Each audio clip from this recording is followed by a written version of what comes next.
The Sons of Santa Teresa. In 2010, when The Secret Marriage began to appear on American cable TV, Silvio Berlusconi still held power as the Prime Minister of Italy.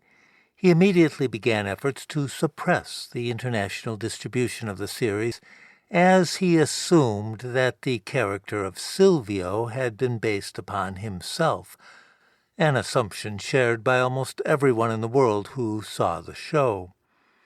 The identification, however, was vehemently denied by Casey Lasco.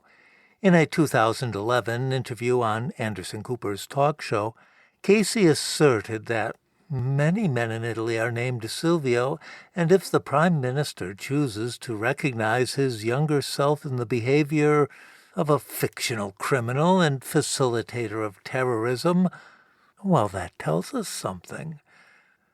The Hollywood Reporter credited Berlusconi's actions with boosting the ratings of The Secret Marriage in the United States by as much as 11%. Variety, however, pointed out the downside. The Prime Minister/media mogul had effectively banned the series anywhere in the European Union. After Berlusconi's departure from public office and his 2013 conviction on tax charges, his influence over other European media companies began to wane. Versions of The Secret Marriage were shown on Portuguese television in 2014, on Irish television in 2015, and the next year it became available on a Danish streaming service with selectable audio tracks in Danish, French, German, Spanish, Swedish, Norwegian, and the original English. In 2018, The Secret Marriage was finally dubbed into Italian and broadcast in Italy under the name Il Figlio di Santa Teresa, the Son of Santa Teresa. The show became wildly popular across all sectors of postmodern, or rather post-Berlusconi, Italy. Its popularity was aided by the fact that the Italian actress who played the chambermaid, a relative unknown back in 2010, had by 2018 become a major international star.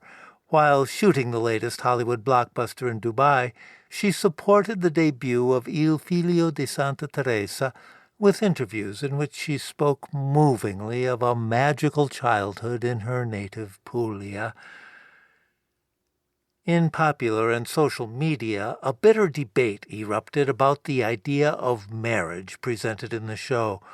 Social liberals tended to endorse the theory whereby a couple's love could override the antiquated gesture of a curate.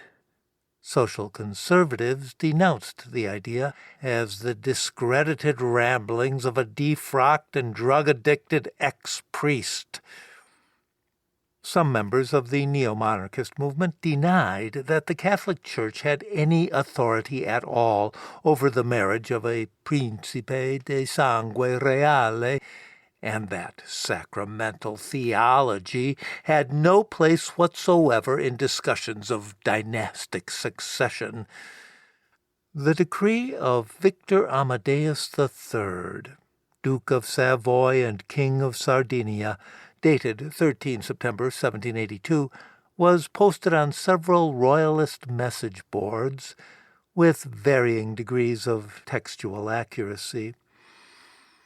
The phrase "Son of Santa Teresa" moved rather rapidly from internet meme to everyday Italian slang, losing in the journey any reference to a formal wedding ceremony.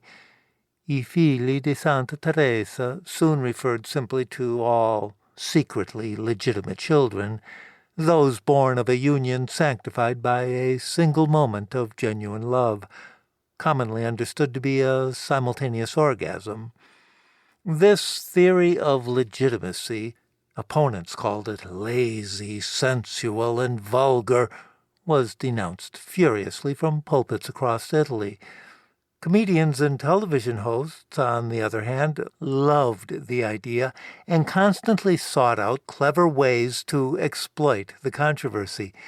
In Naples, a TV comedian interviewed 14 people on the street, asking them to identify the Santa Teresa of the phrase. 9 of the 14 named the chambermaid from the telenovela. 4 made the sign of the cross and refused to answer. 2 had no idea.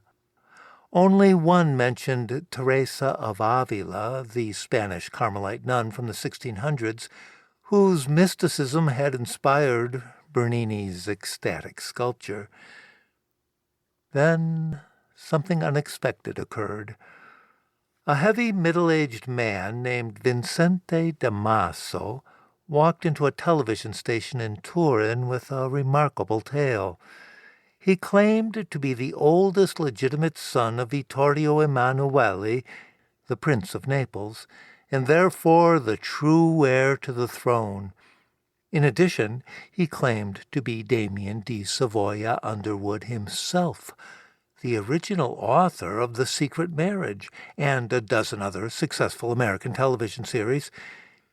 He told of being born in Switzerland to a Neapolitan mother and a father with a Portuguese passport, of being raised by adoptive parents in Skokie, Illinois, and of attending the University of Indiana, where during a severe episode of patriotic emotion, he had abandoned his graduate studies, assumed a new name, and secretly traveled to Italy.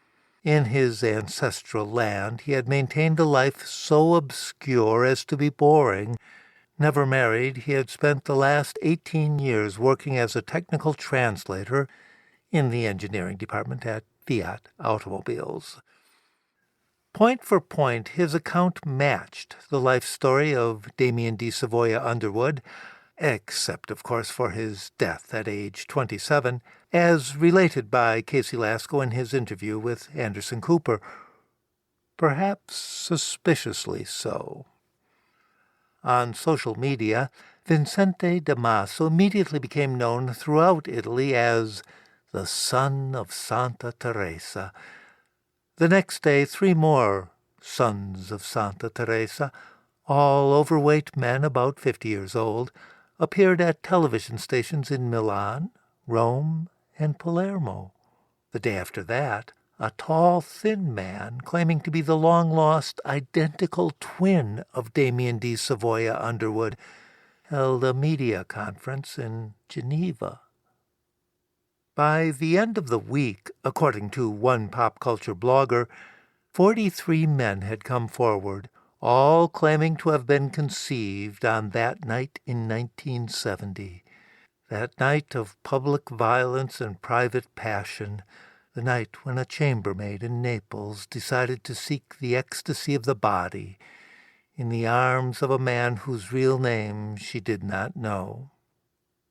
These 43 pretenders to the throne, displayed online in a scrolling grid, were an impressively varied lot, fat to slim, short to tall, bookish to athletic, brutto to bello.